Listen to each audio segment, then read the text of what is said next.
Hiya, today we're going to be creating some really cute mini egg nails with a twist. So these ones are going to be fried eggs. These are fab for spring and Easter coming up, and they work perfectly with Lecenté's new collection.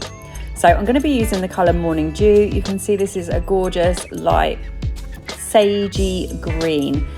And these are glitter gels, so you can see you've got that glitter effect in there, which is perfect for creating your Easter mini egg nails.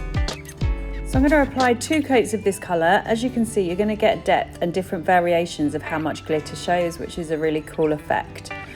Whilst that is in the lamp curing, I am popping some White Magic and Squeeze the Day onto my Lecenté palette, and using a dotting tool, I'm now going to apply a little blob and kind of fan out or round out the edges randomly to a fried egg shape. So this isn't going to be like a perfect circle, it's just going to be literally a fried egg shape, so anything goes really. So once I've applied my fried egg shape, I'm going to pop that in the lamp and cure.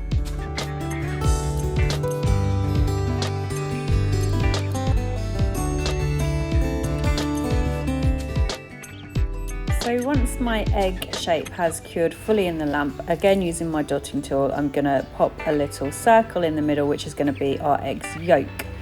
Now I have used Squeeze the Day and I've applied that, but I don't feel that's quite poppy enough for my egg, so I've now mixed in a little bit of Popcorn Party. I haven't mixed that totally, so it's kind of got a little bit of a marbled effect, and I've used that now to apply the yolk, and I think you'll see it pops a lot more using this colour. It's much more eggy. So sometimes you need to change the plan and it works out better. So then you just need to finish off your little egg design with some top coat. We're using a shiny top coat here. You can use matte, mix it up a bit, use whatever. And I hope you'll agree, this is a really little simple, quirky, fun design for Easter.